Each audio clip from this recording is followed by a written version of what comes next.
Trojan fans, welcome to a very special live edition of the Peristyle Podcast. I'm your host, Ryan Abraham, along with Chris Trevino sitting right over there next to me. It's our normal Peristyle Podcast show that we do every week with Ryan and Chris here, the two of us. But we're doing this one live on our YouTube channel. You go to youtube.com/InsideTroy. So if you want to watch, if you're watching it live, thank you very much for joining us. Or if you're watching it on a replay later on, that's great too. And if you're listening to us on our regular Peristyle Podcast feed, all of that is great. We do appreciate however you want to consume the content we have here. We got a fun show for you today. A lot of stuff to talk about around the USC football program. They had the Salute to Troy event over the weekend. Huge official visit weekend. What, Chris, was there 24 guys on campus? Is that crazy? And like another one right now? It was 20. It's been 24 over the last 2 weekends. I believe it was just over 20 this weekend. Okay. And one on campus right now, like literally right now. So yeah, we're about to go live, and Chris is like, "There's a guy running right now." Like, yeah, we got more stuff to talk about. These guys on campus and everything. So a whole bunch of stuff going on there. We're going to talk about Jordan Addison getting the number 3, the official blessing from Mike Bone, and of course Carson Palmer allowing it to come out of retirement for this season. So we'll get to all that. If you have any questions or comments for the show, podcast at uscfootball.com is the email address, or you can call or text us at 424-254-9141. That is our number. You can send us a text, or you can leave us a voicemail. Be happy to play it for you on the air and listen to what you had to say and talk about whatever you would like to talk about. If you do have the Apple Podcasting app, little call to action here. Please help us out. Go to the app, leave us a 5-star rating, positive review. Follow us over there in the Peristyle Podcast. We are like this close to getting to 1,000 reviews, so we'd love to get over the top and get to that. So anything you can do to help us out there would be great. And, tell a friend. It's a great way to do this. If you're watching on YouTube, smash that like button, subscribe. We appreciate all that stuff. Subscribe wherever you're listening to us. And make sure you go over to uscfootball.com. You can get access to all the VIP content for $1 for the first month. It's a really great deal. There's one you don't want to miss. And if you're watching us live, if you put some comments in the YouTube chat, I should be able to pull them up on the screen. Let me see if we got anything coming up there. Here, let's see if this works. Yeah, we got USC Charge fan 1,000. Fight on USC Charge. So pretty excited. So we'll be able to put up your comments and everything. 1,000, that's a lot. He's the 1,000th Trojan fan. Trojan fans are pretty excited right now, Chris. But I just want to check in on you. How you doing, man? Everything going okay? going well. Not halfway, but we got through the big weekend, trying to close it out for June. Not a lot of sleep, but some sleep. But just a lot of calling and DMing and Twittering and posting on the board. So it's been a very hectic June, but we're getting there. We're almost at the end. Just got to close it out. But outside of work, I'm doing fine. It's funny. I was, before I came here, I dropped my car off to get a car wash, walked over, and the guy in front of me, there's only 2 of us in there, and this guy, Matt, and his son were in there, and he's like, "I know you." I'm like, wow. It's one of those things like, oh, hi. Shout out to Matt, but he listens to the show. He actually works over at USC, not in athletics, but he's like, yeah, I listen to the show. So we talked for a while. So it's cool. I love doing stuff like that and kind of running into random. I'm literally walking over to talk to Chris right now. We're going to do the show. So he's like, who? He knows you. I heard at the elite camp, somebody thought the intern Jarrett was me. Oh. Do you remember that? He said he was right near you. Did you? I don't remember that specifically. Yeah. Yeah. Apparently, someone came up to him and was like, "Chris," and he was like, "No, Jared." Like, and he walked away in like disappointment. So I don't know who you are. Obviously, you didn't get a name, but I'm sorry that you got swindled. I guess I'll be at the next elite camp if you're there. But sorry, I left you hanging. I sent my doppelganger instead. Yeah. We have a lot of Latino guys that are working on the site with glasses. Yeah, so I guess people get you guys confused. I don't know. Just want to thank before we jump into everything, thank our sponsor, Trader Joe's. It's like so nice outside right now. I just recommend just go over to Trader Joe's.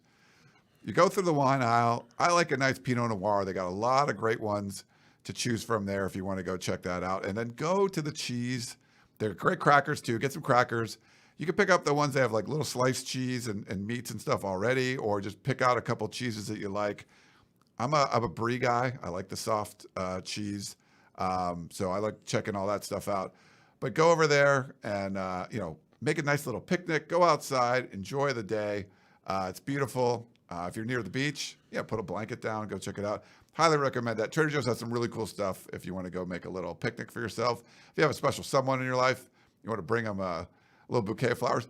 Chris, you go to Trader Joe's, like you can get like nice flowers for like $6. Like just doing that, like just randomly, just do that, Chris. Randomly pick up $6 flowers, give it to your girlfriend. She'll love it. So That's your advice right now? That's my advice. All right. I think you're doing well. You've outkicked your coverage with your girlfriend, like most of us. Wow. Have done over the years, right? Yeah, you're right. Is that fair? You're right. All right. No lies were said. She could upgrade easily, but she doesn't. She sticks with you. But you're giving a little flowers. The $6 flowers will make her rethink just for at least a couple months. I just got to keep feeding the $6 flowers. Just keep feeding. They have more ones too, but just like if you just want something really simple, and she like boom, pick it up. No excuse not to do something like that. Just do something nice for somebody in your life because it's great. People are excited. USC fans are excited because the Lincoln Riley stuff is going on. The team seems better. Salute to Troy was a big hit. If you got to go to that over the weekend, it's not a media event, so we didn't go cover that one. But it seemed like everyone that I talked to had a lot of fun out there. But have you gone before? You seem like someone who like obviously knows people, so like you could just like randomly be at a salute. Yes, I've definitely been invited by different boosters and alumni and stuff. I didn't go the Sark year that when things you weren't at the infamous one. We were like I think in Heritage Hall, or I might have left, and Dan Weber was in Heritage Hall, and I kind of heard like the stuff that was going on. But I've gone to other ones, and it's cool, but it's not like a media event, so I don't try to like. I'm not covering it. I'm not like interviewing people, just kind of like saying hi. I was invited to this one too, but I was coming back from Catalina, and it's like. The first Lincoln Riley one, I'm like, I'll stay away. I don't want to like ruffle any feathers if they didn't really want any media people there. So, but yeah, they're cool events, and it looked fairly similar as far as the food. They have like great barbecue and everything that was going on there. It's not as many people because you didn't have. Usually, it's the end of fall camp, and now they do it. A little bit earlier. Yeah, like during like the recruiting period, like in June. So at the end of fall camp, like the whole marching band is there because they're going through their camp and all the song girls and everything. So it was a lighter group of band members and people like that. But did I see fireworks? They had fireworks at the end. That was a new That wrinkle. was new? Yeah, that was a new wrinkle. Okay. That I don't remember what I had for breakfast, but I don't think they've had fireworks in the past. But it's cool, and we'll get to some newsy stuff with that. Or why don't we just go into that, I guess, right now, and we'll get into some of the recruiting stuff in a little bit. So they did, there was a roster, a post-spring, post-transfer, transfer guys are transferring an updated roster. Updated roster for the folks that went out there because they got to sit with the players and see everyone's numbers, but they don't have names on the back of the jersey. So, hey, who are these news guys? And so we have, let me put these numbers up here. Chris tabulated these, and I think there was one missing. Great use of the word tabulated. There was one missing on the Twitter one, but I did update it. Okay. I think on the board. This is the Twitter one. So Jacoby Covington, the cornerback from Washington, is going to wear number 14. But I got these up on the screen for everybody. And we'll get some more details on Jordan Addison wearing number 3 in a minute. But you got Zion Branch, number 8, pretty cool. Rocking the 8. Rocking the 8. Iman Marshall used to rock the 8. Another big defensive back. Ray Lake Brown will also wear number 14. So 2 new players will wear 14. Which people were like, that's a weird number for a running back. But as Shotgun pointed out, most likely it's because of 1 plus 5. 1 plus 4 equals 5. Reggie Bush, it's sort of like a cheating number 5. Obviously that is a unofficially retired number. So, just maybe a little tricky ode to number 5. I like that. And by the way, they talked about bringing Reggie Bush's Heisman back and everything. So at the Salute to Troy, I think that fired some people up. So that's another thing that happened there. Jake Jensen, the quarterback transfer, wearing number 17. JUCO transfer, yeah. That's a good QB number. Yeah. I think that's good. Eric Gentry, the stud linebacker from Arizona State. Tall, lean guy wearing number 18. That'll make him look even taller, maybe, I think, 6'6" and an 18. Yeah. It's going to look like a power forward. I like it. Another Bishop Gorman product, Fabian Ross, the DB cornerback, going to wear number 26. I think when I was in Hawaii, he might have wore that number. It was something like that. I didn't need to look. 26 for Fabian Ross. Yeah. Interesting cornerback number. Doesn't feel like a cornerback number. True. What do you think about Bryson Shaw, the Ohio State safety wearing number 27? He's from Maryland, so he can get whatever number he wants. Now, you got to remember who was wearing 27 and played safety last year? Kalen Bullock. Freshman All-American. A pretty good player. Yeah. But he switched. He swapped to number 7. Okay. So he traded up. He dropped the 2. Dropped the 2, went to 7. So, freshman All-American, he can have his pick of a new number if he wants. And Bryson Shaw ready to step on in and take the 27. I like that. Linebacker Carson Tabarucci. But it's Tabarucci. Wearing number 34. Another interesting. That looks more like a offensive number, like a big fullback kind of number. And Carson does have offensive potential. He could be a halfback, kind of a running back kind of deal. He kind of played that in high school, so that's an interesting number for him because it looks like both. It looks like both a linebacker and possibly even a fullbacky kind of halfback kind of dude. So, yeah, interesting number. Could have a neck roll for that one. Absolutely. Rush end, Devin Tompkins. Yeah, 6'6" out of NorCal, raw prospect, basketball player turned football player in his senior year. 37, also a really interesting looking number. Right. Doesn't look like an edge rusher. Doesn't even look like a. I don't know who wears 37, like a punter or something. That's like a walk-on number. That's like a walk-on. Yes. That's like a walk-on receiver or running back number. So Yeah. And it must have significance to him. So he got it. They were Yeah. I want 37. Do we even have a 37? Rushing off the edge. Yeah. So, Boom. There you go. I like it. Garrison Madden, the linebacker, 41. Okay. 41. That's an okay number. Yeah. He's a speed guy. 41 seems like a fast number.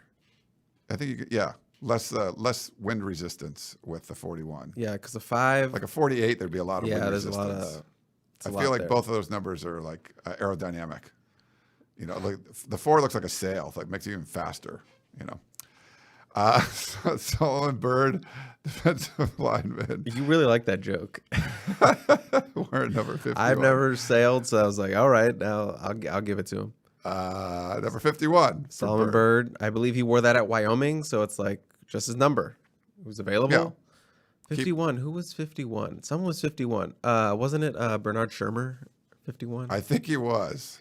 The ghost of Bernard Shermer. They had USC had some linebackers back in the day. God, I can't remember off the top of my head, but I remember 51 prominently before. One of my dudes, Cooper Lovelace. Rocking the 71. Yeah, Butler, CC. 71's a great offensive lineman number. It's classic. It's probably the most classic number on here, to be honest with you. Yeah. Everything else feels slightly weird, just slightly a little bit different, but 71, that's nice. Yeah. Classic. And Garth White's preferred walk-on. I did add him as a JUCO transfer, kicker / punter, 5-star prospect at both. Rocking number 98, which more defensive lineman than anything, but I love kickers, punters wearing weird numbers like that. I mean, I feel like every number for a kicker punter is weird. It's got to be weird. But the notable thing is Atticus Bertram's, the Australian freshman punter signee, is on the roster, but he just did not have a number. He was at the very bottom, double dash, does not have a number designation yet. So I don't know what that is. Maybe they're making up a number for him. I don't know. It doesn't help the case or the conspiracy that Atticus Bertram's doesn't exist because no one has ever seen a photo of Atticus. Yeah. This is like a running joke for the P and myself, which actually might not be a joke. It might be real. I don't know. No one's ever seen Atticus. there's a video of him, but you can't even see his face. So who could it be? It could be anyone. We wouldn't know it. Atticus could run into me at the supermarket, and I wouldn't know it was him. I have no idea what he looks like. I have talked to him over direct messages, but again, it's the internet. I could be talking to anyone. So nobody knows what he looks like. The first time I see Atticus is the first time anyone's ever going to see Atticus. And it doesn't help the conspiracy that he maybe not be real. So, because he doesn't have a number yet. So we'll see. Yeah. So we had a lot of people posted updates on the Peristyle from what their experience was at Salute to Troy. So kind of cool. And one of them, I forget, I apologize, I don't remember which poster put this, but they said that he's still finishing up school, so he's not there yet. So I guess he hasn't got there to claim his number or anything. So maybe that's it. But expect to see him. I don't know. Yeah, I don't know how Australian schooling works. Yeah. I don't know. Yeah, because like your winter, summer, winter. Like I'm sure it's some similar schedule, but he's still there, so we don't know what his number is going to be. But all the other numbers, we kind of got that covered. Why don't we do some Something happened? breaking news? Yeah. So there were a few fight on emojis, over the weekend, right? We saw Lincoln Riley, even like Zachariah Branch put a fight on emoji out there. But we do have one commitment that came, if you want to talk about him, Chris, a switch from Cal, a lineman, probably going to play offensive line, I guess, for USC. But any thoughts? You didn't even give me his name? Amos? Do you not want to say the name? Is that why you were just Talalele? Talalele, yeah, you said it. Okay. Amos Talalele. He is a big boy, Ryan. He is 6'5", 330. That is an SEC body. You don't really see those kind of body types on the West Coast anymore. It's more like 250, like Tobias Raymond, USC's last offensive line commit, or first one in this class. So they're more developmental, got a tack weight on them, spent a couple years in the weight room. But for Amos, he comes sort of ready-made at 6'5", 330.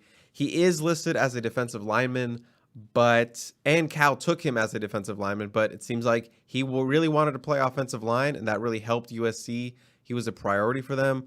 When he committed to Cal on his official visit, that was, I believe, the first one he took of the month. It was supposed to be Cal, USC, and then Washington. Not sure if he's still going to take that Washington trip. I would not be surprised if it is canceled, but Cal made the official, then made the commitment. So then it was sort of like, ooh, this is interesting because he is a priority for USC, but USC was still able to get him on campus, which was huge, obviously. They got him around that big offensive line guys that they had in, Francis Mauioga, number 1 offensive tackle. Lucas Simmons, top 100 offensive tackle out of Florida. Micah Buenelos, Alani Noah. Those guys all hung out together. They have that nice picture of all those guys. It's a lot of beef. And Talalele is one of the biggest out of that group, probably the heaviest out of that group. And, he's going to be a Trojan, wants to play offensive line. He's a 3-star prospect on both the composite and the 247 rankings. Plays up there in NorCal. I'm not really sure what the competition is like out at Santa Clara High School. I'll probably be able to go see him play when we go up for the Stanford trip. Yes. And, look at his tape. He's big. He's nasty. He's physical. Great eyes. Guy loves to hit. And he looks like a monster among little boys. And whatever that league is, he's just knocking dudes around, which is, what you want to see, even though the competition probably isn't the best. You want to see him dominate, and that's what he's doing. So the tape is great. I recommend you go check it out. He's playing both ways. You can see sort of his athleticism on both sides of the ball, and it's a really good pickup. I know people might be, complaining because it's a 3-star, but these are the guys you need. You need these sort of these big body development guys, and he could be a starter down the line. And you're not going to get those big offensive linemen until a little bit later in the process, because if they're a blue chip offensive lineman, they have offer sheets from the floor to the ceiling. Right. And they're going to take their time with the process. They want to feel it out. Offensive linemen obviously commit earlier than skill guys. But, they have to see out their process, especially when you have guys like Alabama, Georgia, all these big programs coming. So it's nice to get built that foundation. You got Tobias Raymond, nice developmental piece. You got Amos, big bodied, mauler, probably going to be an interior guy, but he's got some athleticism. And then Graham Buckey, defensive lineman. So everyone was complaining, where's the beef? You got three consecutive linemen committed to this class. So they're building, they're stacking, and then you're trying to finish out the class with some blue chip guys, some 4-star guys, some top 100 guys, and possibly even a number 1 offensive tackle like Francis. So got to build that class, build it from the ground up. So I like the pickup. Big nasty guy, going to do a lot of work on that offensive line. Yeah, 3 beefs in a row. 3 beefs. LBC Trojans all right. Talalele was the first one of the emojis. Who are the other 3? We can't tell you. Is that an official question? No, I just I have theories. I have names, but obviously I can't just throw those out there. No. We did have a war room this morning or last night. The streets wanted a war room, so Gerard gave them a special Monday night, Tuesday morning war room. So it's popping in that thread. Yeah. So make sure you check it out over at uscfootball.com. And if you're not a subscriber, do it for a buck. Go read what he did. We usually do war rooms on Fridays, so you get a lot of inside nuggets on recruiting and the team and everything. We had to do an extra one. We just did one Friday, and Gerard did another one. Well, when it's the biggest recruiting weekend in USC history, you got to switch it up. Another war room. You kind of listen to the board. Yeah. And, yeah, that's cool. Let me see if there's any okay, here I'll put this one up because you just kind of talked about this, Chris. Warzone clips. What are your thoughts on all the 3-star offensive linemen, defensive linemen being recruited by the staff? Where are the 4- and 5-star offensive linemen? So, Chris, you kind of just addressed that. But. Yeah, I mean, I kind of just literally talked about it, but I know this sort of idea of 3-star offensive linemen, 3-star defensive linemen. Those aren't good enough. I mean, you can't build a class solely of just 5-star offensive linemen. As much as you would love to see bang, bang, bang, bang, all those guys, there's going to be a point where USC, could the majority of their class is 5-star, 4-star, consensus 4-star offensive linemen, but they got to build up to that. I mean, USC doesn't have, obviously, Lincoln Riley at USC doesn't have sort of that product on the field yet. He can't really sell that product right now because we haven't had that first season for him and haven't had to cover that season yet. So he needs to sort of recruit on what he did at Oklahoma and sort of the faith of, rebuilding USC and sort of it's starting in the trenches. So he's going to talk to these guys. They're going to get guys on campus. It's about finding those guys on the West Coast, like an Amos Talalele, 6'5", 330, go all the way up to NorCal to get him. That's in your backyard. Keep him in your backyard. Keep him in the Pac-12. Don't let him go out of states. Things like that. But as I mentioned, some of these guys, these offensive linemen, defensive linemen, if you look at the NFL draft trends, a lot of the high-end guys, the guys that get taken in the first round and that second round, were 3-star to unranked guys. Because offensive linemen, it's all about projections and development. Yeah, you got to develop those guys. So if you see a lanky sort of 6'5", 250 guy, you got to be able to look at him, trust your evaluation, and go, okay, this guy could probably grow a couple more inches. Look at his frame. What does it tell me about him? If I'm looking at that frame and it's got a bunch of bad weight and it doesn't look like it can hold much weight, you're probably not going to be going after that guy. But if you look at a 6'5" guy and he's 260 and he looks really good at 260 and you look at that frame and it's like, oh, this guy can handle 50 more pounds or 60 more pounds or whatever. You trust your weight room guy. You trust your nutrition program.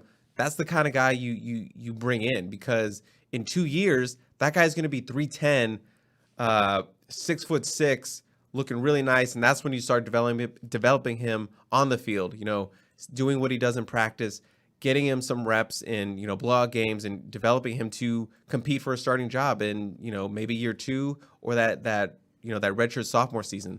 That's sort of the mold when you're looking at offensive linemen and defensive linemen as well.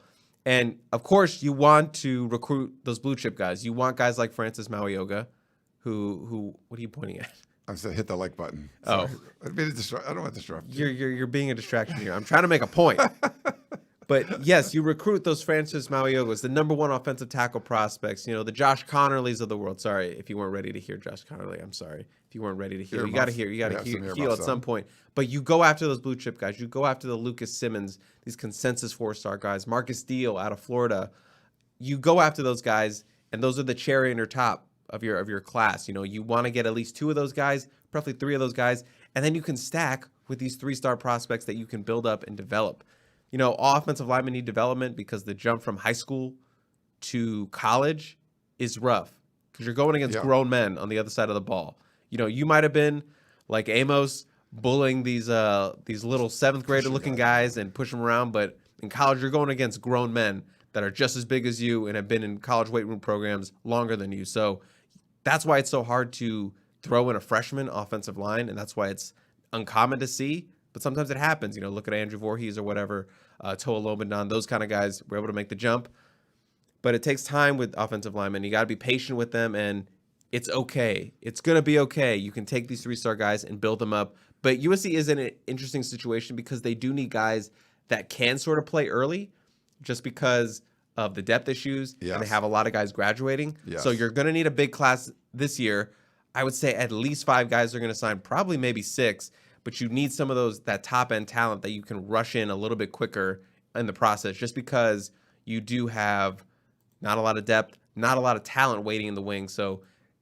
But it does help that you do have a transfer portal you can pull from and help bridge that gap. So I'm sure Lincoln's going to have to hit the transfer portal after this season, given what they do in this class. But, yeah, it's okay. The world's not on fire. No. 3-star guys are fine. Blue chip guys will come. Just takes a little more time. Yeah, and you've faith that they have better coaching, better development, all that stuff. So it's good. I know you guys are going to do a 2-star recruiting podcast, composite recruiting podcast on Wednesday. Go up Wednesday night, Thursday morning, something like that. So if we didn't, they would riot. They would riot. So that's probably going to be 4 hours, I assume. This is why I wanted to do it today because I didn't want to do an hour with you, prep for this, and then get caught up in like a 3-hour podcast. I'd be shot. So we're recording this on Tuesday. We've been normally doing our shows on Wednesday for a while, but then the 2-star recruiting podcast has just been blowing up. Everyone's loving it, which is great. But that's a lot of talking, or at least a lot of listening for Chris. Right. It's like 80% of me just going. Mm-hmm. So we'll have a whole bunch of recruiting information from the weekend, but we're going to do a little bit of stuff. We want to talk about Zachariah Branch, and here's a picture of him and his family, his brother, obviously, Zion Branch, who hosted him on his official visit. You got Marcus Allen there with him. I think USC Football tweeted out this photo, but I mean, the fact that he tweeted out emoji, and I know he's going to take a Texas A&M visit, right, and maybe an Alabama visit. But maybe a Florida as well. He's just so tight with his brother. I have a hard time seeing him going anywhere else. But it seemed like he was a big part of the recruiting process, Chris, this weekend. Yeah, Branch, I talked to him before he went on the trip when I was in Vegas, went out to Bishop Gorman, had a chat with him, did a little visit preview with him. And Zachariah Branch is probably the lead recruiter of this class. I know the quarterback usually is, Malachi Nelson. He is a good recruiter as well. But Zachariah Branch takes it to a whole nother level. Like, Zachariah Branch is DMing guys, texting guys, calling guys. He's the guy who's getting guys on the phone and being like, yo, let's make this move, USC. So that's why they brought him in this weekend, is to be sort of a player closer. I would consider him a commit recruiter for this class. I was joking with him because I was saying, after this weekend, we probably need to get you in the system as a recruiter, and you can get points, kind of like Dante gets points, Dennis Simmons gets points, and see where he falls in the end of this, when we rank the Pac-12 recruiters and all that. So he was like, I'm down for it. I want to get points for these guys I helped bring in. So he talked about how Lincoln Riley, gives him a list of the guys they want to go after, and I'm on it. He's looking at their film, DMing him. So he is like an extra recruiter for this class, and he's really personable. And as a 5-star guy, other high-end prospects will listen to him more than, say, like a 3-star guy. So he does have that sway and that cachet of being a high-end guy. And I know a lot of people have been freaking out about, he's going to take a visit to Texas A&M.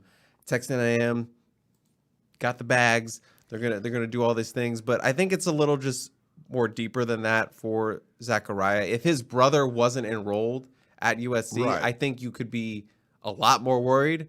But, that bond is so tight and they want to play together. And his brother is literally a freshman on this team. It's like that's a pretty big reason. They're super tight. They're super tight. And this is actually Zion's third official visit to USC because he took 2 with his brother. So he knows USC in and out. This offense is going to make him a star in college. And I think he knows that. And, he gets to stay home on the West Coast. His parents, they're in Vegas. 45-minute flight. It just makes a lot of sense to be at USC. He really wants to be a part of this turnaround with the program. And he is a 5-star prospect. He is the number 1 wide receiver in the nation. Ryan, I think you would agree that given all the hard work he's done, and I think he's deserved the ability to enjoy the process 100%. A little bit. And he's gone on visits, right? But it was always with his brother. So he hasn't got to go on his visits, So it'll probably be weird him on a visit without his brother, right? Like going to A&M or whatever. But I mean, if you were a top prospect, wouldn't you be curious? Dude, they signed the most ridiculous class ever last year. I want to see what this is about, that's what he. And it could be like a scouting thing, hey, we got to do this when we, who knows? I don't know, but I wouldn't worry if you're a USC fan that he's gonna go somewhere else. He's put in the work. He deserves to enjoy the process a little bit, take some trips.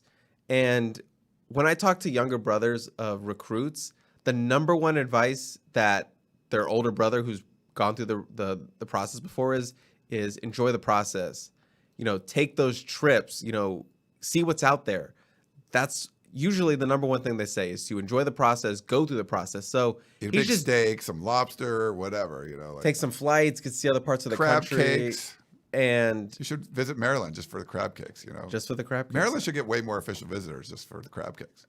It sounds a little sarcastic, but yes. I'm gonna take it with you. I'm gonna take it with a grain of salt there. But he's just enjoying the process. He's just gonna go through the process. He just wants to keep all his options open, which is fair. And he tells schools up front, I am 100% committed to the process. But if they're still recruiting him hard, it's okay, I think you've been putting in the work for me. I'll give you a chance. I'll go see your school. I'll take the visit. And who wouldn't want to go, meet Nick Saban, Yeah, I mean, definitely want to do that. Just because I downloaded his photo, do you want to talk about Trey Wilson, his official visit? Anything? Any nuggets you want to share? You gonna pay me? Sure. He had a cool picture with the gloves and everything, so I wanted to put that up there. They had a bunch of cool pictures for the gloves. I would just say, just keep your eye on Trey Wilson. Just, a guy who USC really opened his eyes on this visit. 6'3", 230, 240 pound defensive lineman. He's a guy you're gonna have to, get in that weight room, build up. But he's a guy that USC offered sort of late in this process, or relatively late to other guys on their board. But USC really made an impression with him, and I would say USC is high up there for him. And could he be one of the emojis? Possibly, maybe. But I think you're gonna have to wait a little bit throughout this week. And I would say Talalele is not going to be the only commitment that you see this week. So okay, especially coming off obviously this week, kids want to go home. You don't want to make. I think Cooper said you don't want to make a decision right on your official visit. You want to sleep on it a little bit. Yes. So come back home, sleep on it, and then sort of reevaluate, make your decision. So I think kids are doing that right now. But I don't think Talalele will be the only pickup this week. Well, I assume whenever you guys record Wednesday afternoon, someone watch on Twitter, because there'll either be another emoji or a commitment will break, because always something happens while you're doing. Now, to be fair, the window you're recording the show does last 5 hours or something. So it's a pretty big window for something to happen. Yeah. Well, because 2 weeks ago, I believe maybe it was 3 weeks ago, but Carson Tabarucci committed right as we were ending. Yeah. And then this past week or last episode, we got an Tobias? emoji that came in. We had an emoji come in the middle of the show, and we were kind of arguing about it, what does it mean?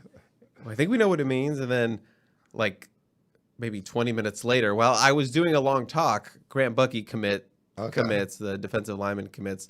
And then Gerard was like, this is the longest Chris has ever talked on this podcast. This was meant to be. So I was just talking about my Vegas trip, and he was like, he already had the story ready. He was just like updating it and then published it as I was going on this rant. So it worked out scarily perfect in terms of like, he commits right when I'm doing this super long rant. Nice. Which never happens when I have a Gerard on the podcast. Well, hopefully USC will get some good news while you record this next one, maybe a little before, so I'll give you a chance to react to it. But there is an official visitor on USC on the campus right now. I'll put a picture, Landon Hatcher, little LA with his gloves there. If you're watching on YouTube, you can see it. Any thoughts on Landon Hatcher? Let the fans know who he is.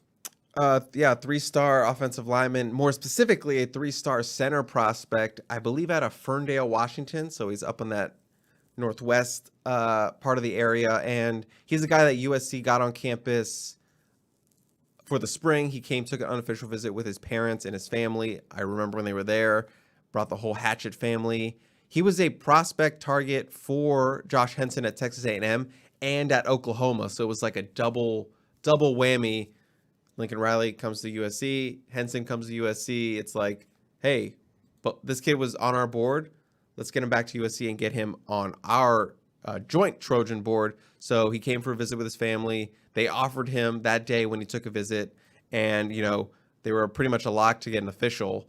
And now he's coming in at the end of the week here, and he's a center prospect. USC again trying to build that offensive line class. They need a lot of bodies, and center is an area where they can afford to take more so like a specialized center, because the last two guys, excuse me, not Justin Dedich, but Dedich was a center prospect. Brett Nealon was a center prospect.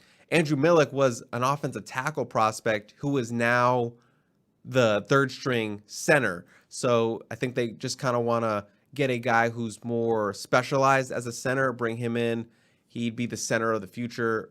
Or maybe they keep Millick there or switch him back out to offensive tackle. But it seems like they need a more specialized center prospect, and that's what sort of Hatchet is. I know people talk about a guy like Alani Noah being maybe the center of the future if he decides to come to USC, but Hatchet is probably going to be the center if they land that commitment.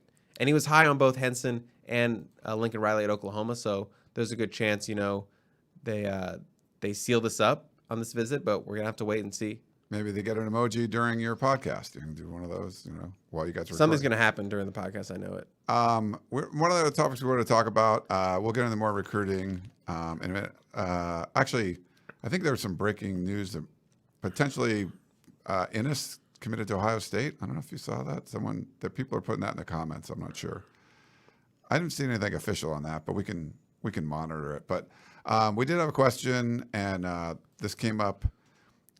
What is Max Gibbs' status? So the big offensive lineman who was defensive lineman before, really popular on the team. I mentioned this on the Harvey Hyde show recorded yesterday, but one of those things where kind of got word that there were some potential issues there.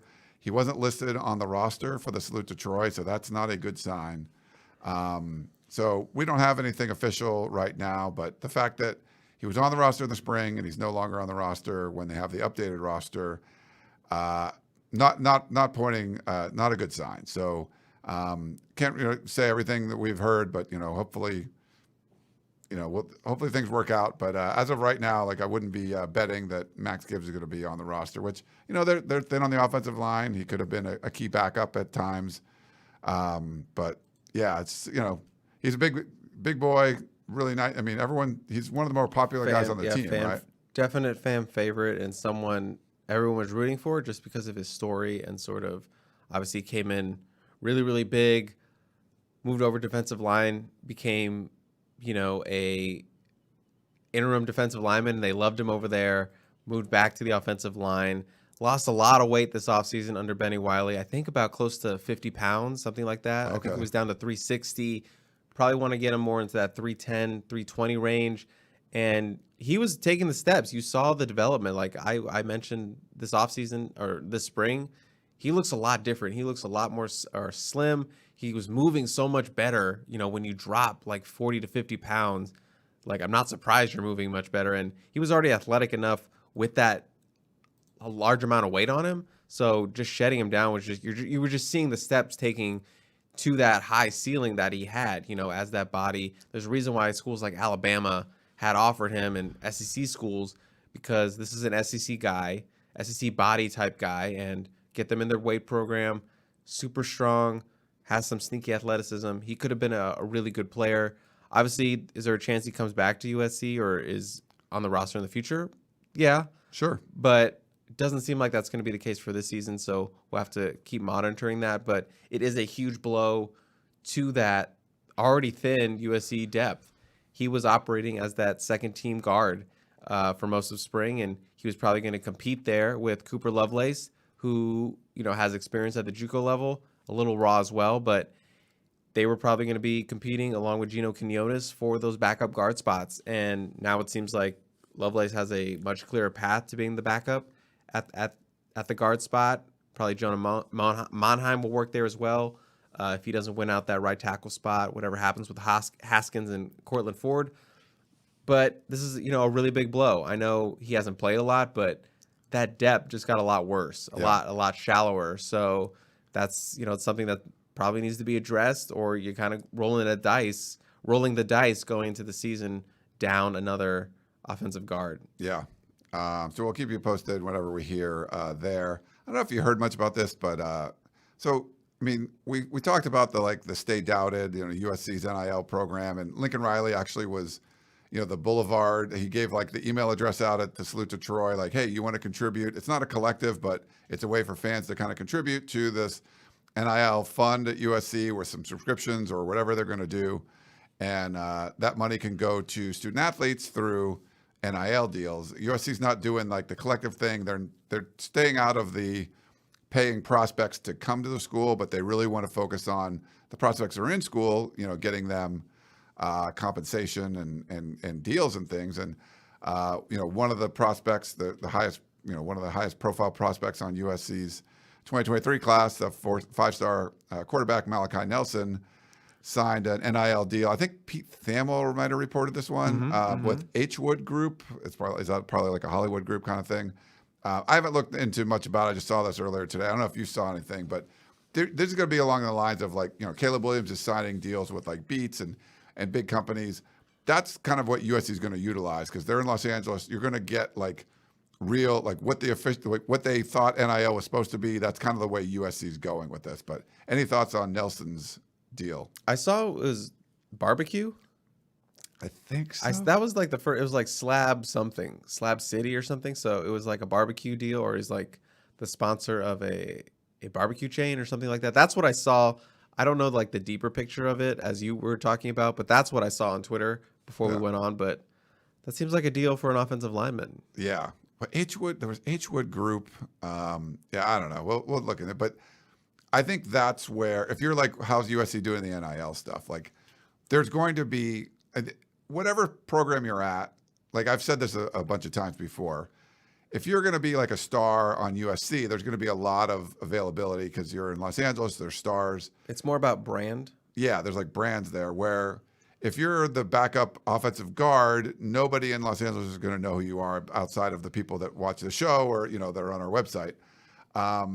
Where if you're in Lincoln, Nebraska, and you're the backup guard, people probably that's your life, right? So you could probably get a deal from a local car dealership because they hope that you're going to be the starter next year, where the whole, area revolves around the football program. That's not what's going to be in Los Angeles, but you do have access to super high level stuff. Now, Caleb Williams is a big star. He was on Good Morning America, but he's probably not in the top 20 as far as sports superstars in this city, which is crazy, where he would be the number one thing in the state of Nebraska or, the state of Louisiana, or well, maybe not Louisiana because they got the Saints, but you're talking if it's a college, in Oklahoma, he would be the biggest thing, or was the biggest thing, because there aren't the professional sports teams.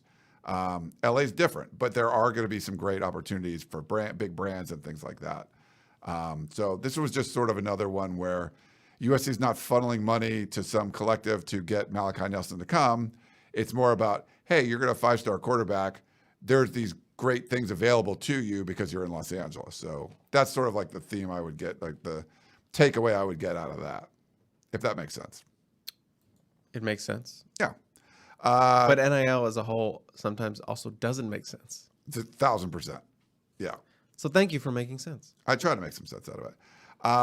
Liam Douglas, you remember him? Former I do. USC offensive lineman, tweeted out this morning. So he's officially signed. There was talk, right, that he was going to UCLA.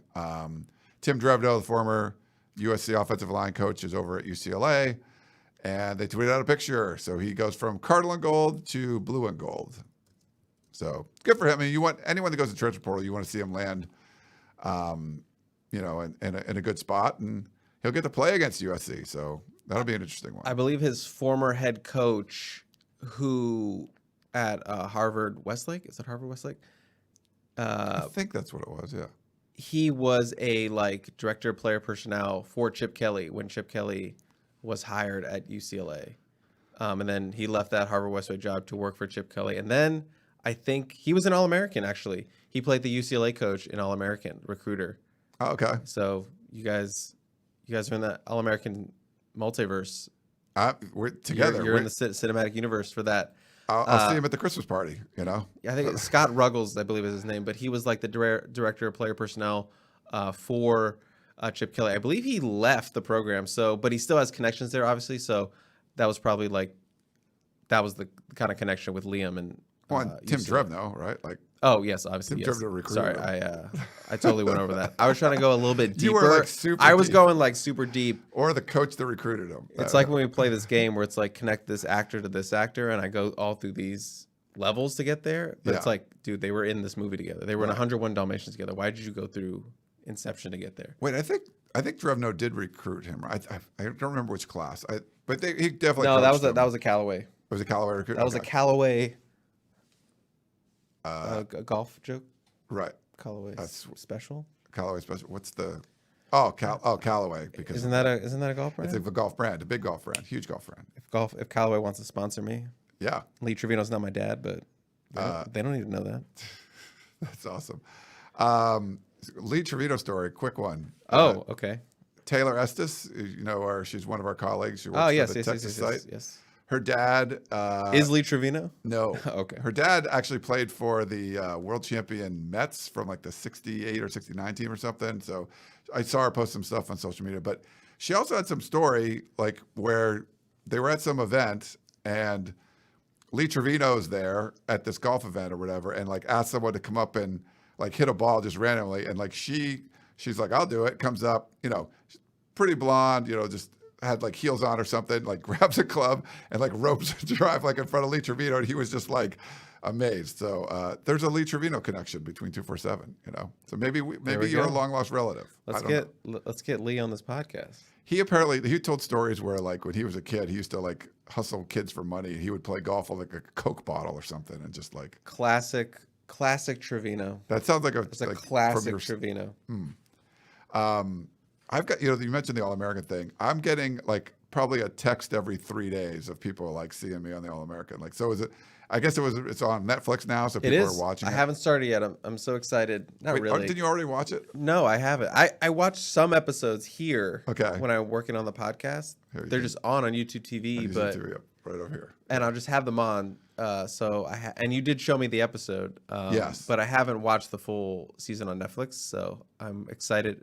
I'm not excited. I hate that show. I hate watch it more than anything because it gets everything wrong.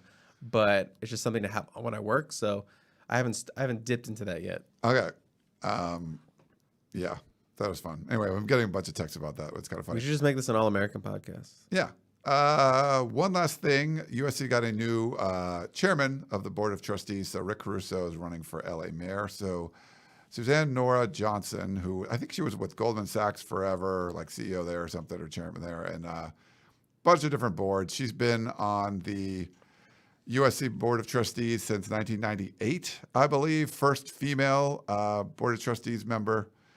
And so new leadership with the Board of Trustees. The scuttlebutt we've been hearing has been positive. I don't know how involved they are on the football program, if everyone cares, but just want to pass that along. Some other news on the USC leadership front. Any thoughts there? You should be on the board.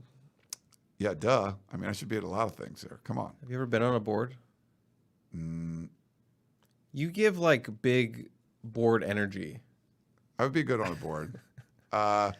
Like for my 25th reunion, I was like the outreach chair. Like I don't know, like a board of a company. No, I've not done that. I want you to be like no, I want you to be the board of directors. I should, yeah. You have who needs a board? You have big board of directors energy, but like you also like would probably be the party guy on the board, and it would get you in trouble. Yeah. You would take the whole board out fishing. Yes. Everyone would get drunk and seasick, and they would miss the big vote then the next day, and it would ruin the company. And I wouldn't miss it, so I would right. be the sole voter. Then I could right. just like pick what I wanted. Right. That would be strategic. Strategery. Yeah. I used to be smart. Like I have a master's in engineering, you know. So like I do have some brains back there somewhere. But now I do this. So what are you going to do? Wow. Yeah. Wow. I was smart. Insult to media journalists everywhere. Well, I mean, it's just saying. For shame. I never studied this. And For shame. I'm pretty good at it. For shame. Where like it'd be hard for a journalist to just drop into engineering. It doesn't work. The main point of your thing. Great that there's the first woman board of trustees member. I don't know nothing about board of trustees, but I don't really either. We'll see. You know, Caruso helped bring Lincoln Riley, so it's a tough act to follow as the head of a board, but whatever. It's going to be fine. Apparently, like the LA mayor race, I'm not in politics. I don't care what you guys vote for, whatever. If you're LA people, but like Rick Caruso and then Karen Bass, I believe, is the kind of the main two people. But I guess they both went to USC, so they're both USC grads. So really? Probably a Trojan, it looks like, is going to be running the city of LA. Well, there you go. Yeah. Fight on. Different, yeah. I think different political, well, I guess they're both Democrats, but whatever, I don't know. It's a slippery slope. Slippery slope. Just change it. Yeah, okay. Why don't we take a quick break and we'll come back and do some questions. Back in a minute.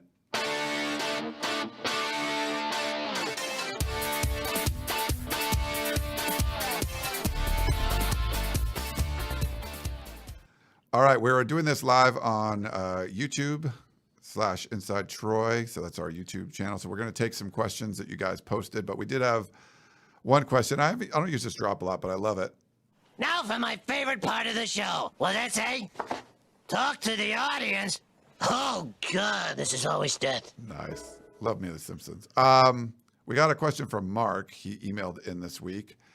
He says, here's a fun discussion questions for you to put your money or maybe reputations on the line. He wanted like Gerard and Shotgun on this. So if you want to use this for the 2-star, you don't have to run it by Gerard. We can do that too. So the current over-under for the Trojans is 9.5 wins. I think that seems about right. We've just completed the Rice game, and the results are in. Offense, rushing yards gained 200, and 400 passing yards gained. So over 600 yards of offense against Rice Owls.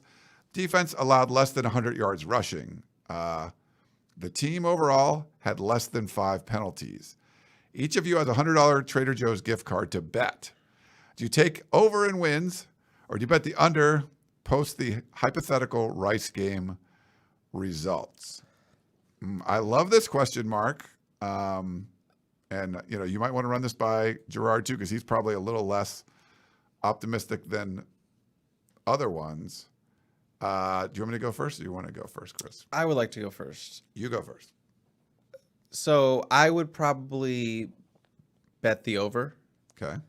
But I would also like to point out that I wouldn't want to place all that off the results of the Rice game, because USC is probably going to beat the crap. Sorry, I don't know why I'm burping. Beat the crap out of Rice, and that would just obviously inflate everyone's hype. Because if that happens, like that score and that results, everyone's going to be talking about USC as a playoff contender after that. You know that's what's going to happen. You know that every West Coast media talk show is going to do that. We're going to get so many radio requests to go on their show and talk about the start of the Lincoln Riley area and just beating the crap out of Rice. And ESPN is going to talk about it incessantly, and ESPN is going to do stories on it, and that hype is only going to build. And I don't want to get caught up in that, but I think I would still bet the over going into that Rice game, and I would feel pretty good about my bet after those results, but that wouldn't be the first test for me. I think the first test would have to be Stanford, right? just because it is a Pac-12 team on the road. I think that's the first. If that result held up against Stanford, or that similar results against Stanford, I think that would probably make me double down on that. But I wouldn't want to get caught up against a crappy Rice team like that. So going into the season, I would probably bet the over, even though I'm a little worried about offensive line depth.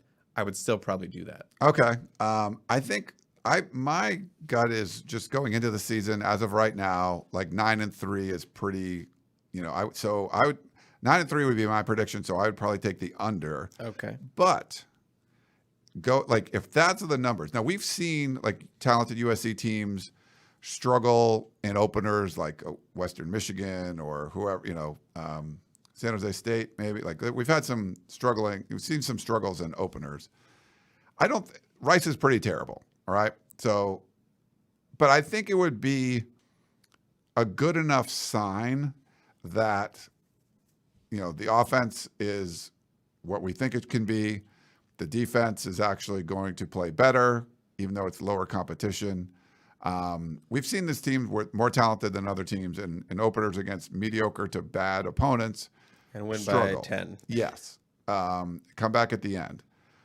I think that would give me enough, because I'd be on the edge of I think 10-2, could be very possible. But you can't lose. You don't want to lose one of those weird games where you're just you give up, 350 rushing yards to Oregon State on the road or something.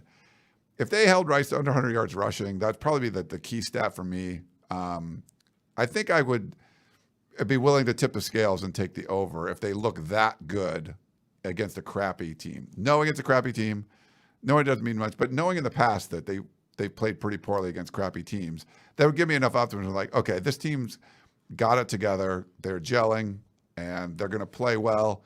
They'll probably still lose a couple games, maybe a game that they shouldn't. Maybe they beat a Utah on the road and lose to Oregon State on the road. Who knows? Utah on the road also. But yeah, I would give me enough confidence. I think I would take the over. So that would be enough. I'm under. You're over anyway. I would be under 9-3. I think 9-3 is right on. But looking that good, I'll go with the over. And it would give the team just a lot of confidence. Yeah. Moving forward, going to that Stanford game. And just a nice little springboard to the season. So again, I think Stanford's going to be terrible. So.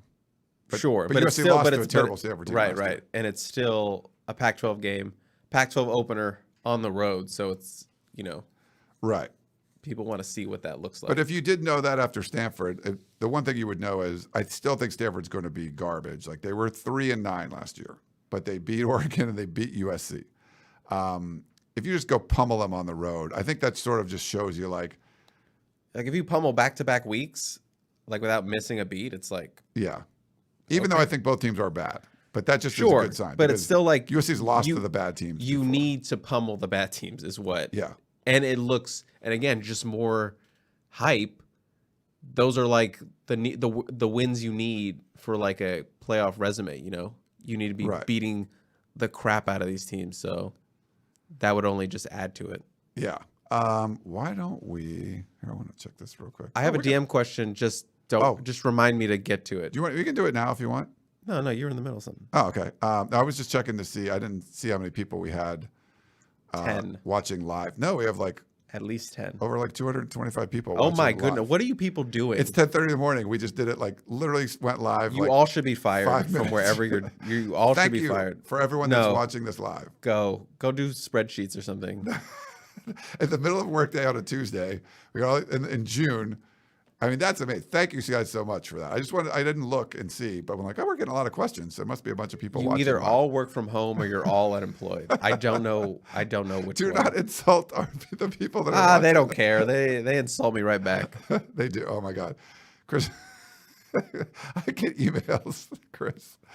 I hate it. I hate it here. It's pretty funny. Okay. Here's a question from CJ Gatewood. What's the vibe on Anthony Hill?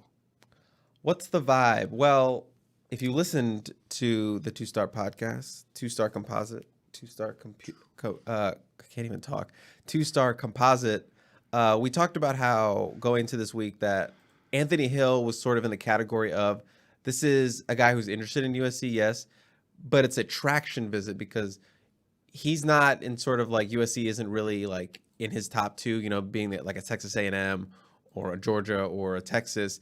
USC sort of on the outside, and this is sort of a traction visit. You want to get him on campus, open the doors, show him what USC is about. This is a visit where USC can move up in his mind, and you can sort of show him what California is and what USC is in terms of California, and just move up a little bit. This wasn't a visit where you were going to seal it up with Anthony Hill.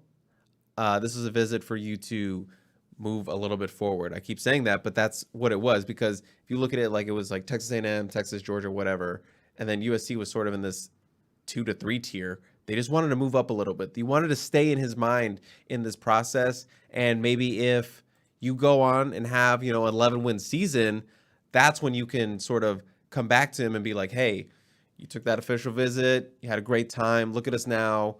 You can sell that moving forward. So it's about keeping USC in his mind, even when other schools are leading, and sort of opening the doors and showing him what USC has to offer. And I tweeted it out. I don't know if a lot of people saw it, but I tweeted, you know, the comments on his Instagram when he posted those photos of him on his visit, and sort of Caleb Williams was recruiting him like, hey, come change things with me, and, you know, Zach Branch and Damani Jackson. So they were recruiting him in those comments, and probably you know, not publicly as well in the DMs and in Twitter. So I think they made an impression, but I still think they need a lot more to do to move up to get a guy of that caliber in terms of, you know, number one linebacker.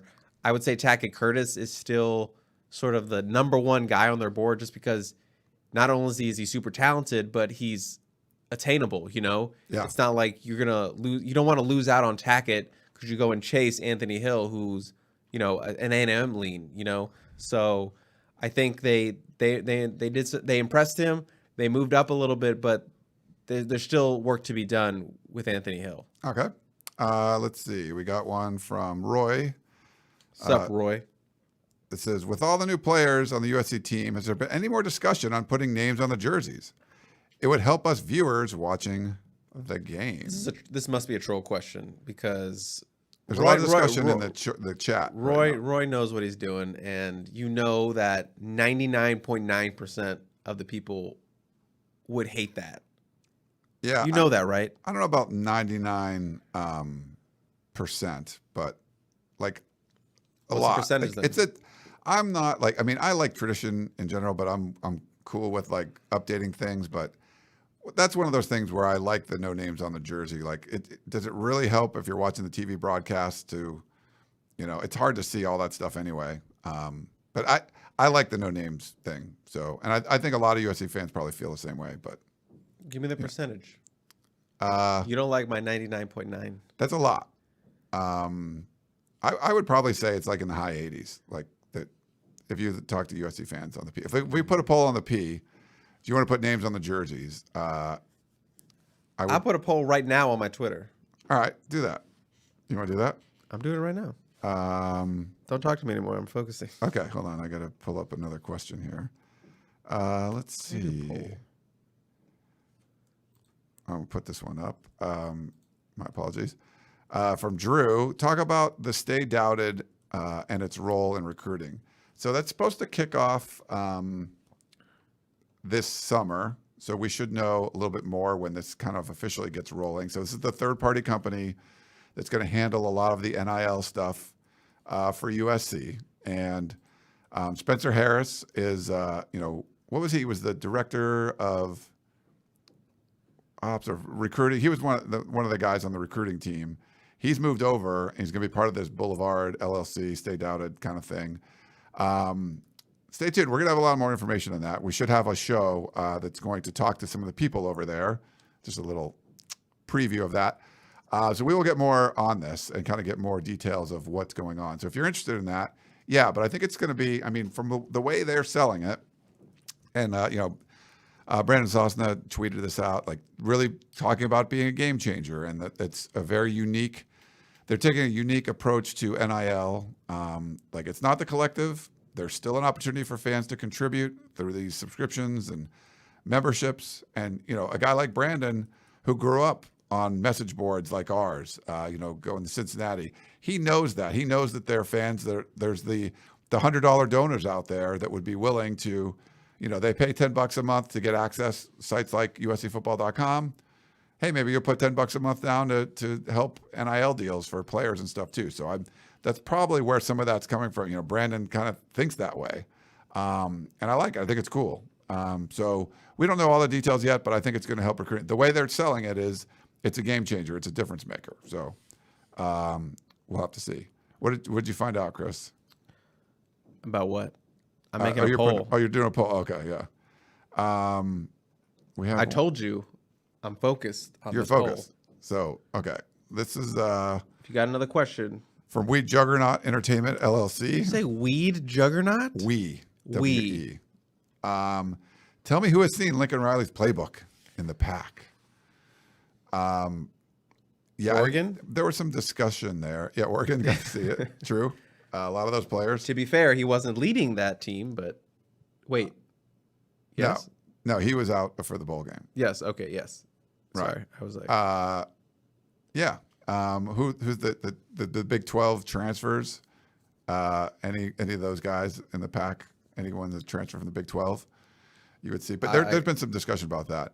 I don't know if it's just about the playbook, as more just about it's going to be a competent offense. It's going to be not super simple. And I wasn't, opposed to having like a simplistic offense like what you saw with Graham Harrell. I think there's a balance. You can't have it so complicated that players. We've seen those in the past where NFL guys come in and it's just super complicated and it's not really. It's hurting your team more than the defense. Like it's super complicated for your team, so they can't really execute it the way you'd want to. And it's not like, you're not baffling the opponent. For Lincoln Riley, I think it's a good mix where there's a fairly high level of complexity to it, but it's learnable and you're able to execute it with the athletes that you have, and you can put a lot of pressure on opposing defenses. So I don't know if it's like the playbook specifically, if not seeing it is the big deal. Just really being, you got really good athletes, you got a very competent offense, and even if they've seen it a few times, it's going to be hard to stop. I would say it's more on that line. Let me see what else we got. Sorry, I got to look. Chris, you got to say something because I got to look for some questions here. Real quick. Yeah, can I do my DM question? Oh, yeah. I just exited out. I hope this doesn't screw my poll. Oops. How many linebackers in 2023 in the 2023 class is USC going to end up with? This is from my guy Giovanni.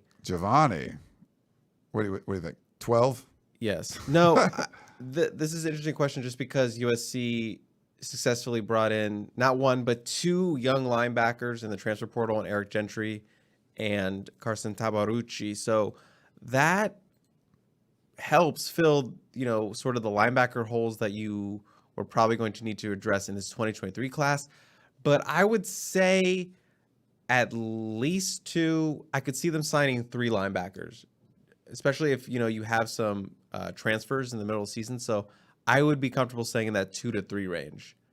And I'm sort of categorizing inside linebackers only, not really factoring in edge rushers or what have you. So okay. I would say 2 to 3, at least two. Okay. That makes sense to me. One thing I forgot, let me pull this one up. I forgot to talk about it. And thanks for the reminder. From the Wheeler Dealer, let's discuss the number 3 jersey controversy. I was like, we didn't really talk about this. Talk about it. Here, let me put up a photo. This is Carson Palmer and Jordan Addison. Of course, the Carson Palmer number 3 has been retired because he won the Heisman Trophy, and USC, announced at Salute to Troy that he was going to wear. I think Keely, you tweeted it out first. Picture of Jordan Addison wearing the number 3 jersey. And real quick, Carson Palmer, they put this graphic out. So they quoted Carson Palmer as saying, he promised to work his tail off and represent all that it means to be a Trojan, and that he'd be incredibly humbled to wear the number 3. And it was funny. I interviewed Darnell Bing a couple weeks ago and talked to Harvey Hyde on Monday's show. And I talked to Darnell Bing about, hey, you asked Mike Garrett to wear number 20. What do you think about Jordan Addison asking Carson Palmer? And Bing sort of was like standoffish. He sort of was like backing off. He was like, he didn't really want to like kind of go there, I guess you could say. And part of it was he felt kind of guilty. He didn't realize the tradition and all that when he asked for him. That, he talked about that in the interview if you want to go check it out. When he asked to wear the number 20. So I think he felt weird, like he did it, but he was like, oh, I didn't realize how big this was. Like I probably shouldn't have done that. I think it was sort of like, but it was funny. So Coach Harvey Hyde knows Mike Garrett pretty well and gave him a call and said, so he talked to Mike Garrett about it. When he heard my show, he called Mike Garrett and said, hey, what's up? So Mike Garrett, according to what Coach Hyde said, called Pete Carroll and said, hey, how good of a player is he? And Pete Carroll's like, he's really good. And then Mike Garrett's like, of course he can wear it. So there were, I guess if you're a good player, the players don't seem to mind. Mike Garrett allowed Darnell Bing. Well, yeah. And Carson, if you suck. if you were like the walk-on, punter, like, no, you can't wear number 20. If you won the Biletnikoff Award last year, like this isn't even Darnell Bing was a highly rated prospect. This is a proven college player that won a national award, major award. So I don't feel like there's a controversy. I have no issues wearing the jersey for a year. There are some people that don't like it. There are people that don't like it. I am not one of them. Where do you sit on that, Chris? I'm all for it. I mean, I know one of the arguments is like, if the number is retired, it should stay retired. But things come out of retirement all the time. Brett Favre, Tom Brady, Four Loko came out of retirement. Now it sucks. But there is 3 things that I look at when we're talking about this number 3 thing. Number 1, Jordan Addison is a really, really, really good player. Yeah. He is Biletnikoff winner. He is a 2-time All-American freshman and first team. He is a projected first-round pick. So he has the resume, is my main point. Yes. He has a pretty good resume. Number 2, this number obviously means something to him. This is a number he wore at Pittsburgh and he wore in high school. So there's a significance to the number 3 for him. So I think he understands that this is an important number to Carson and is an important number to him. So I think that sort of elevates how much he wants to wear this number and what he would, because it represents him in some way. So the fact that he would love to continue his number 3 journey, that says a lot. And I think the third point and the most important point is that Carson gave his blessing. That should be the end all be all. If Carson Palmer gives his blessing, that's it. If he gives the blessing, you're wearing it. That's what it takes. That's what it means. And it's not like he is some unproven freshman out of high school. I'd be a little bit more wary of giving my blessing for, even though he's like the number 1 rated prospect in the country or whatever, 5-star prospects don't work out all the time. Right. And that's not the case here because, as I mentioned with point number 1, Jordan Addison is proven. He is a proven competitor and proven really, really good football player. I probably could have said that better, but whatever. You get the point. The point is he hits, sort of the 3 major points that you need to rock a retired number or a number of such significance with a college football program and USC's college football program. So if Carson says it's okay with me. That's how I feel about it. Yeah. No, I feel the same way. For some reason, my ability to put up comments kind of stopped updating, so I don't have any new ones for you guys, but probably good. We just went over a little hour. Probably a good place to stop it there, Chris, unless you saw anything else you wanted to jump in. But I did want to thank everyone for watching live or listening to our recorded version of the show, either on YouTube or our podcast feed over on uscfootball.com, wherever you're getting the show. We have a lot of fun doing these, and I think the video element is cool, and I think people are getting into it now. Doing it live, too, is kind of fun. I know our friends over at 24/7 Sports, like their Cover 3 podcast, they do it live, and getting some of the live feedback is always fun. And, you know, sometimes breaking news will come through and they'll like point it out in the chat room and everything. So, if you haven't watched it at all, you want to go to our YouTube channel, you can check it out there. Chris, any final words before we sign off here? Go vote on my poll. Yeah. Oh, I didn't see. And I hope you guys don't get fired for watching this live I during the put middle up, of a workday. I put up a few comments. Like someone was watching in Guam, so they're fine. Guam? We had a Guam. Shout out Yeah. to Guam. Chamaru? Chamaru? No? Okay. I don't know. I put up some comments when you were talking about that. Someone has 3 screens and they're at work. They put it on the background, whatever. But they were listening intently enough that they heard us say that, and then he commented. So They were like, what? yeah. Perfect. Okay. Well, let's wrap things up there. That over there is Chris Trevino. I am Ryan Abraham, and we are part of the USCFootball.com family. We welcome all of you into it, and thank you very much for being a part of it. Hope you enjoyed the show, and we will talk to you next time.